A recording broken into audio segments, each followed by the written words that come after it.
किसी ने ध्यान नहीं दिया कि एलियन होश में आ चुका था। जैसे ही डॉक्टर ने उसका असली चेहरा देखा, तभी अचानक डॉक्टर ओकेन उसके कंट्रोल में आ गए।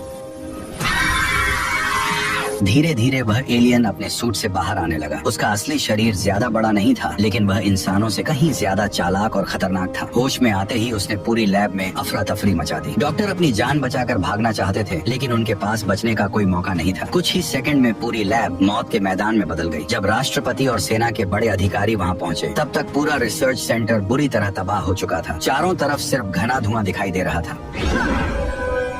कुछ ही देर में सभी को समझ आ गया कि डॉक्टर ओकेन अपने होश में नहीं है, बल्कि एलियन किसी तरह उनके शरीर को कंट्रोल करके इंसानों से बात कर रहा था। राष्ट्रपति को यह सही मौका लगा। उन्हें उम्मीद थी कि बातचीत के जरिए इस लड़ाई को टाला जा सकता है। इसलिए उन्होंने एलियन से पूछा कि आखिर उसे इंसानों से क्या चाहिए। तुम हमसे क्या चाहते हो? इतना कहते ही उसने राष्ट्रपति के दिमाग पर कब्जा करना शुरू कर दिया। यह देखकर वहाँ मौजूद सभी लोग घबरा गए और अगले ही पल गार्ड्स ने बिना देर किए उस पर अंधाधुंध गोलियां बरसा दी। कुछ ही सेकंड में एलियन वहीं ढेर हो गया। जब राष्ट्रपति फिर से होश में आए, तो उन्होंने एक बेहद डराने वाली बात बताई। उन्होंने कहा कि उन्हें एलियंस का असली मकसद पता चल चुका है। दरअसल एलियंस की टेलीपैथी दो तरफा काम करती थी। जब वे किसी से जुड़ते थे, तो दोनों एक दूसरे की मन की बात पढ़ सकते थे। इसी वजह से राष्ट्रपति को कंट्रोल करते वक्त उन्होंने उसके मन की बात पढ़ ली थी। राष्ट्रपति ने बताया कि ये एलियंस किसी एक ग्रह के निवासी नहीं थे। वे टिड्डियों की तरह एक दुनिया से दूसरी दुनिया तक भटकते रहते थे। जहाँ भी उन्हें कोई विकसित ग्रह मिलता, वे उस ग्रह पर हमला कर देते। फिर उसके संसाधनों का इस्तेमाल तब तक करते जब तक वहाँ कुछ भी बाकी न बच जाए, और इसके बाद वे अगले ग्रह की तरफ बढ़ जाते। अब उनकी नजर पृथ्वी पर थी। ये सुनकर सभी समझ गए कि इंसानों के पास बहुत कम समय बचा है। मजबूर होकर राष्ट्रपति को न्यूक्लियर अटैक की परमिशन देनी पड़ी। फिर भी एक डर सबके मन में बना हुआ था कि अगर न्यूक्लियर हथियार भी उनकी शील्ड के सामने बेअसर निकले, तो इंसानों के पास बचने का कोई रास्ता नहीं रहेगा। जल्द ही अमेरिका का सबसे बेहतरीन लड़ाकू विमान एलियन स्पेसशिप के ठीक सामने पहुंच गया। कुछ ही पलों बाद उस पर एक न्यूक्लियर मिसाइल दागी गई। कंट्रोल रूम में बैठे सभी लोग सांसें रोककर स्क्रीन को देख रहे थे। उन्हें उम्मीद थी कि इस बार एलियंस की हार तय है, लेकिन जब विस्फोट हुआ, तब जो नजारा सामने आया, उसने सबकी उम्मीदें तोड़ दी। इतने विनाशकारी हमले के बावजूद एलियन शील्ड ने पूरे हमले को बेअसर कर दिया। यहाँ तक कि स्पेसशिप पर एक खरोंच तक नहीं आई। अब हालात ऐसे हो चुके थे कि किसी के पास कोई प्लान नहीं बचा था। लगने लगा था कि अब पृथ्वी का अंत करीब है। उधर डेविड की भी सारी रिसर्च नाकाम साबित हो चुकी थी, इसलिए वह शराब पीकर खुद को संभालने की कोशिश कर रहा था। ये देखकर उसके पिता को भी चिंता होने लगी। उन्होंने डेविड को समझाने की कोशिश की और कहा कि अगर कोई रास्ता नहीं मिल रहा, तो खुद को इतना परेशान करने का भी कोई फायदा नहीं। ये सुनते ही डेविड के दिमाग में अचानक एक जबरदस्त आइडिया आया। उसने तुरंत सभी लोगों को एक जगह इकट्ठा किया। फिर उसने एक ऑफिसर से कहा कि यूएफओ के ऊपर एक कोक की कैन रखकर गोली चलाए।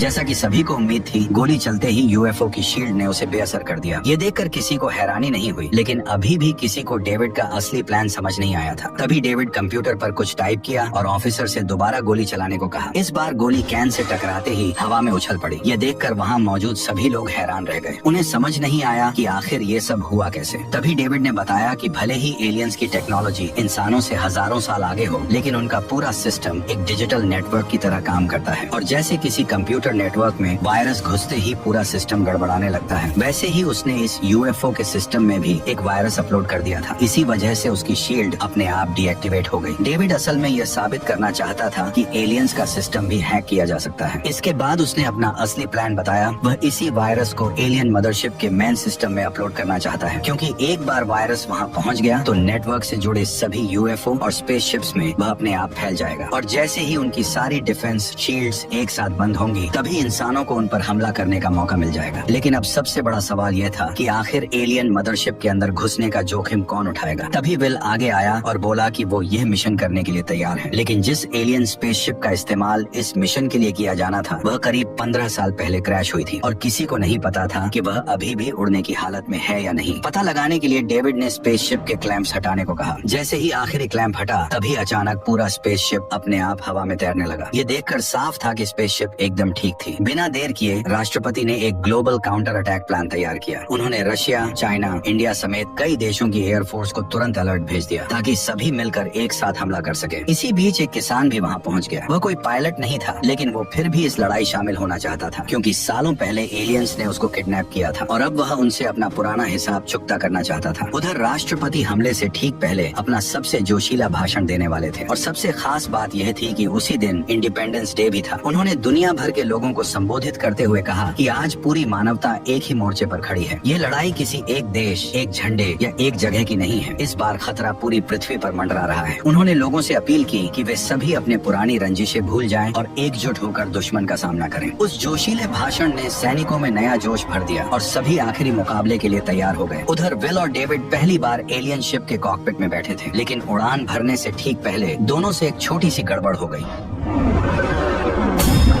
बिल ने कमांड शिप को उल्टा लगाया और बिना देर किए एलियन शिप को तेजी से आसमान की ओर उड़ा ले गया। एलियन शिप उड़ाने में उसे इतना मजा आ रहा था कि वह हवा में तरह तरह के करतब दिखाने लगा, जिससे डेविड की फट के हाथ में आ गई। कुछ ही देर बाद दोनों एलियन मदरशिप के पास पहुंच गए। जैसे जैसे वे उसके करीब आते गए, वैसे वैसे शिप अपने आप ऑटो पायलट मोड में चली गई। इसके बाद वे मदरशिप के अंदर दाखिल हो गए। रास्ते में उन्होंने कई हैरान कर देने वाले नजारे देखे। आखिरकार वे मदरशिप के कंट्रोल एरिया तक पहुँच गए। वहाँ हजारों छोटे एलियन यान एक साथ खड़े हुए थे। पूरा नजारा किसी विशाल स्पेस स्टेशन जैसा लग रहा था। अपनी पहचान छिपाने के लिए डेविड ने बड़ी सावधानी से शिप की विंडो बंद कर दी, ताकि वहाँ मौजूद ऑपरेटर उन्हें नोटिस न कर सके। फिर सही मौका मिलते ही उसने अपना प्लान शुरू कर दिया। उसने तुरंत अपना कंप्यूटर खोला और चुपचाप वायरस को एलियन मदरशिप के सिस्टम में अपलोड करना शुरू कर दिया। कुछ ही देर में वायरस सिस्टम में पहुँच गया, जिससे अचानक मदरशिप के अंदर गड़बड़ी शुरू हो गई। ये देखकर साफ हो गया कि डेविड का वायरस अपना काम शुरू कर चुका है। उधर जैसे ही यह खबर पृथ्वी तक पहुँची, तभी सेना ने बिना एक पल गवाए अपना जवाबी हमला शुरू कर दिया। दुनिया भर के लड़ाकू विमान एक साथ एलियन यानों पर टूट पड़े। इस बार हालात पहले जैसे नहीं थे, क्योंकि वायरस की वजह से एलियंस की शील्ड पूरी तरह बंद हो चुकी थी। तभी राष्ट्रपति, जो कभी एयरफोर्स पायलट रह चुके थे, उन्होंने सबसे पहला हमला किया। कुछ ही देर में दर्जनों लड़ाकू विमानों ने एक साथ मिसाइलों की बारिश शुरू कर दी, जिससे एलियन स्पेसशिप्स को भारी नुकसान पहुंचने लगा। हालात बिगड़ते देख हजारों यूएफओ भी लड़ाई में कूद पड़े, लेकिन इस बार मुकाबला बराबरी का था। शील्ड गायब होने की वजह से एक के बाद एक कई एलियन शिप्स हवा में ही धमाकों के साथ तबाह होने लगे। फिर भी एलियंस की संख्या बेहद ज्यादा थी। कुछ ही देर में उन्होंने अलग अलग शहरों पर अंधाधुंध हमला शुरू कर दिया, लेकिन इंसानों के पास धीरे धीरे मिसाइलें और गोला बारूद खत्म होने लगे, जबकि जायंट शिप को अब तक ज्यादा नुकसान नहीं पहुंचा था। ऐसे में हालात एक बार फिर इंसानों के खिलाफ जाते दिखाई देने लगे। तभी रसेल नाम का वही किसान आदमी आगे आया, जो हमेशा दावा करता था कि सालों पहले एलियंस उसे किडनैप करके ले गए थे। उसने फैसला किया कि वो स्पेसशिप के पावर सोर्स को उड़ा देगा, लेकिन किस्मत ने यहाँ भी उसका साथ नहीं दिया, क्योंकि ठीक उसी समय उसके विमान का लॉन्च सिस्टम खराब हो गया और मिसाइल वहीं फंस के रह गई। लेकिन रसेल ने हार नहीं मानी। वह पहले ही अपने सर पर कफन बांध के आया था। उसने अपने परिवार, पृथ्वी और बदला लेने के लिए बिना हिचकिचाए विमान लेकर स्पेसशिप के पावर सोर्स में घुस गया।